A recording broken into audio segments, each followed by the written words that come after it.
का नए रिश्ते की अनकही जबरदस्त हिंदी रोमांटिक स्टोरी। सर्द मौसम था, हड्डियों को कपकपा देने वाली ठंड। शुक्र था ऑफिस का काम कल ही निबट गया था। दिल्ली से उसका मसूरी आना सार्थक हो गया था।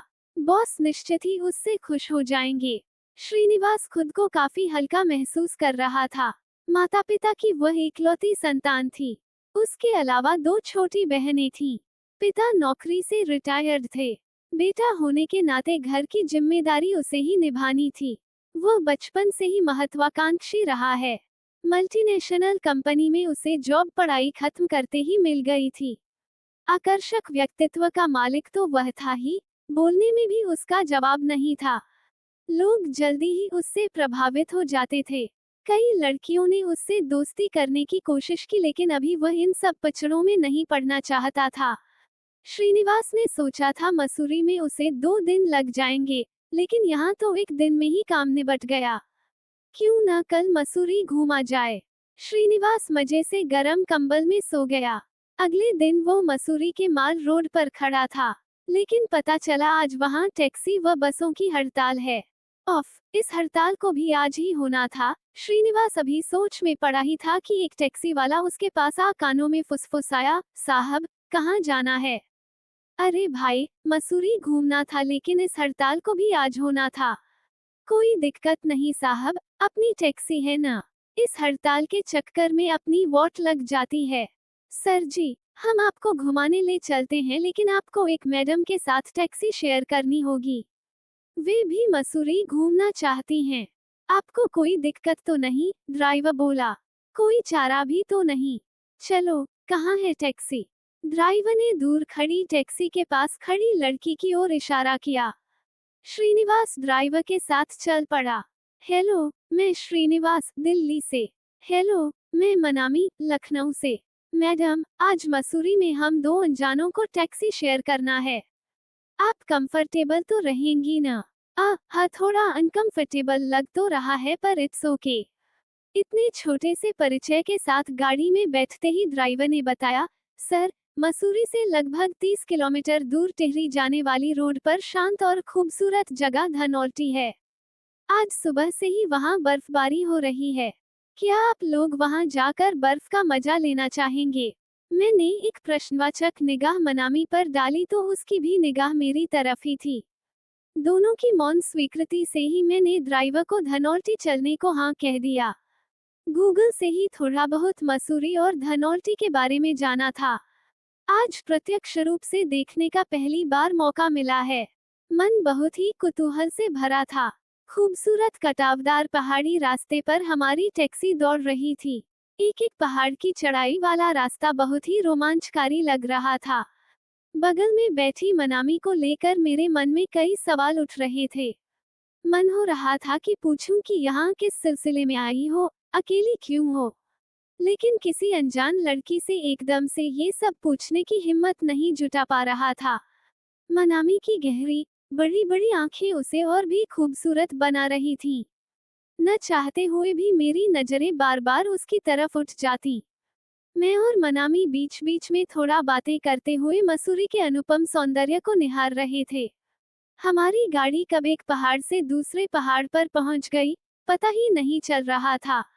कभी भी जब गाड़ी को हल्का सा ब्रेक लगता और हम लोगों की नजरें खिड़की से नीचे जाती तो गहरी खाई देखकर दोनों की सांसें थम जाती। लगता कि जरा सी चूक हुई तो बस काम तमाम हो जाएगा। जिंदगी में आदमी भले कितनी भी ऊंचाई पर क्यों न हो, पर नीचे देखकर गिरने का जो डर होता है, उसका पहली बार एहसास हो रहा था। अरे भाई, ड्राइवर साहब, धीरे, जरा संभल कर, मनामी मौन तोड़ते हुए बोली। मैडम, आप परेशान मत होइए, गाड़ी पर पूरा कंट्रोल है मेरा। अच्छा सर जी, यहाँ थोड़ी देर के लिए गाड़ी रोकता हूँ। यहाँ से चारों तरफ का काफी सुंदर दृश्य दिखता है। बचपन में पढ़ते थे कि मसूरी पहाड़ों की रानी कहलाती है। आज वास्तविकता देखने का मौका मिला। गाड़ी से बाहर निकलते ही हाड़ कंपा देने वाली ठंड का एहसास हुआ। चारों तरफ से धुएं जैसे उड़ते हुए कोहरे को देखने से लग रहा था मानो हम बादलों के बीच खड़े होकर आंख मिचौली खेल रहे हों। दूरबीन से चारों तरफ नजर दौड़ाई तो सोचने लगे कहाँ थे हम और कहाँ पहुंच गए। अभी तक शांत सी रहने वाली मनामी धीरे से बोल उठी, इस ठंड में यदि एक कप चाय मिल जाती तो अच्छा रहता। चलिए, पास में ही एक चाय का स्टॉल दिख रहा है, वहीं चाय पी जाए, मैं मनामी से बोला। हाथ में गरम दस्ताने पहनने के बावजूद चाय के प्याले की थोड़ी सी गर्माहट भी काफी सुकून दे रही थी।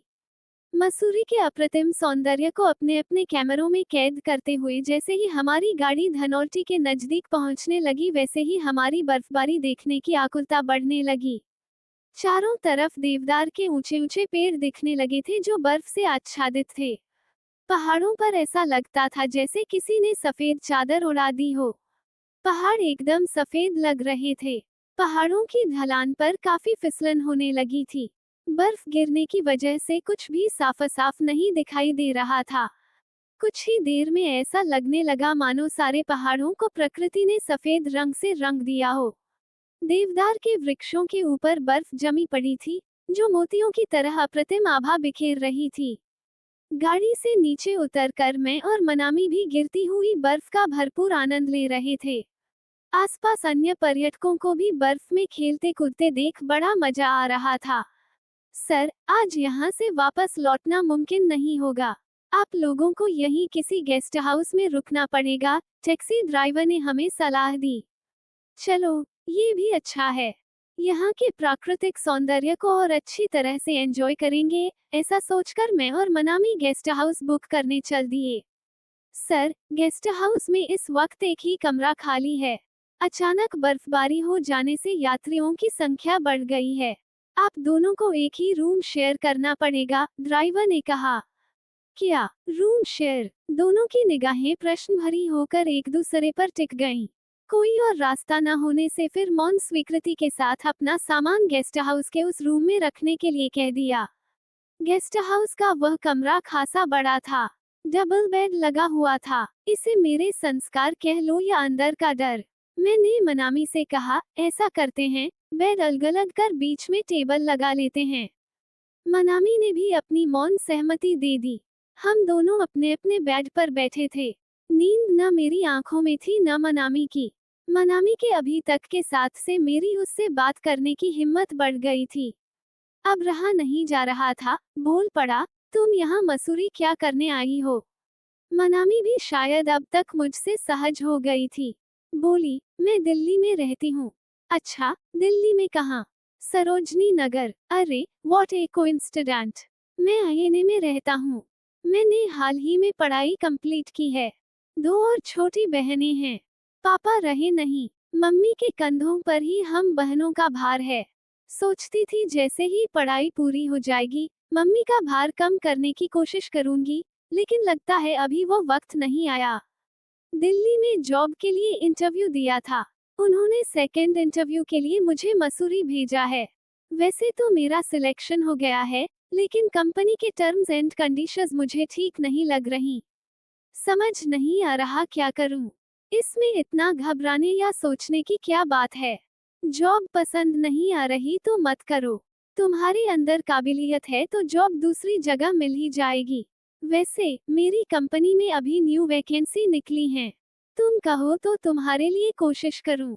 सच, मैं अपना सीवी तुम्हें मेल कर दूंगी।